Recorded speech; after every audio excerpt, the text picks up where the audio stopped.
Hi everyone, in today's video I will show you quickly how to create advanced and fully accessible input fields with floating labels and visual cues.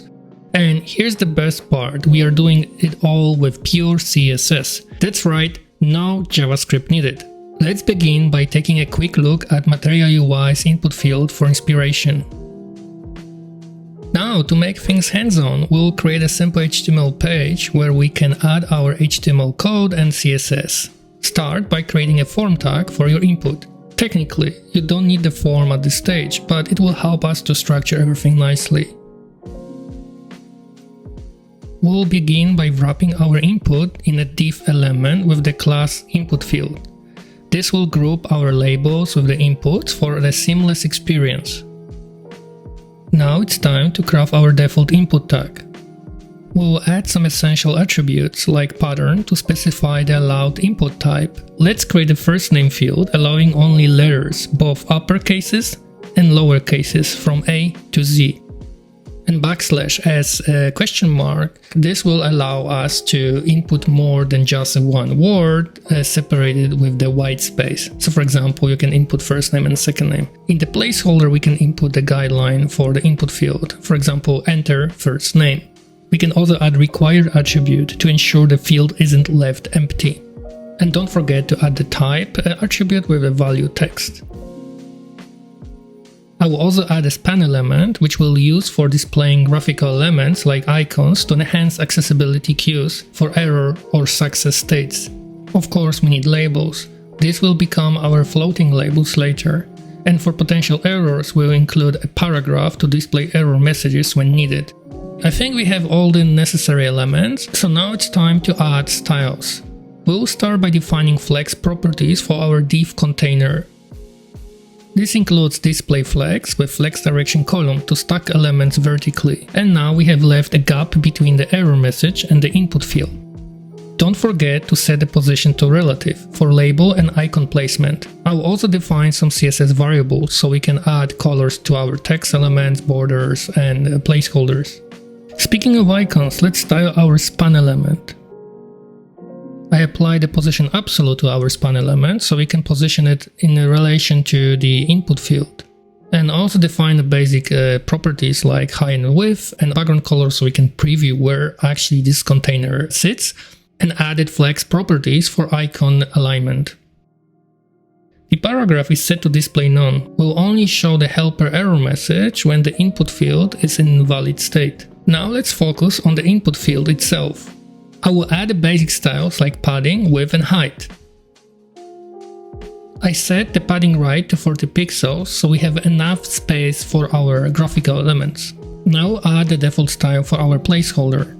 Since we want to visually replace the placeholder with the label, we'll set the placeholder color in the default state to transparent. However, when the input field is in the focal state, has no value, we still want to display it, right? So we can set the color to gray. Let's give it a try. So as you can see, the placeholder appears when the input field is in the focal state. Now it's time to define the style for our label. I will set the position absolute and align exactly where the placeholder or input value should be. I will also set the pointer events to none because we still want to interact with our input field. The last line of CSS code will be transition. We want to add a bit of a smooth transition for our floating label. I will set it to 250 milliseconds with an is and 0-second delay. As you can see, our label is positioned exactly in the place of the placeholder.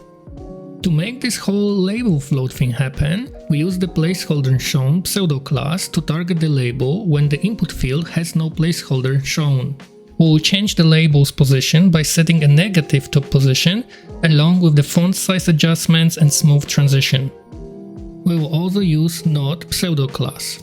That means that if our input field has no placeholder shown, then we can target our label with tilt, like that.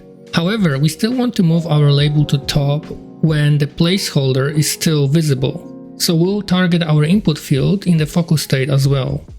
Now let's move our label to the top. Let's give it a try. since we have our icon container, we also need to adjust the position of it. Okay, it's perfectly centered. So now let's add our icons inside. We'll use the before pseudo element on that span to add an icon with a background image in CSS. I'll add the basic CSS properties like width and height.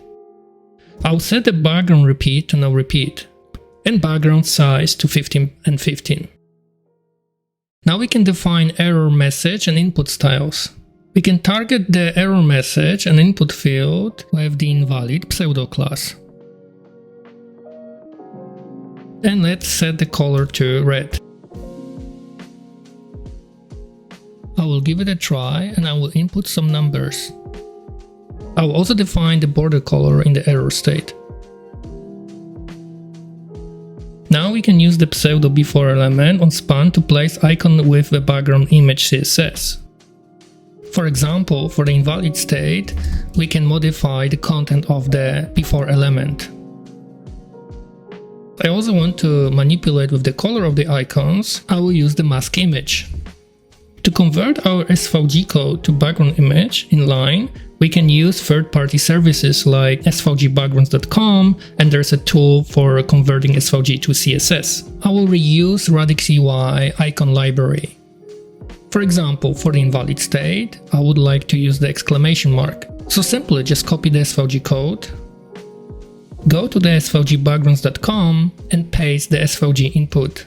Now we can copy the CSS output. I will paste it directly inside the mask image. Now we just need to add the background color and we will use our icon error variable. We have the error indicator just right inside our input field. We can do the same for the input field in the valid state. For the success icon, I will use the check. Let's give it a try. And everything works. So the last step will be to add a proper focus state. We'll use the focus visible pseudo class to change the box shadow of our input field in the focus state. And of course, don't forget to reuse your variables. We'll set the outline to none, border to none, and animation to none. Now let's preview it.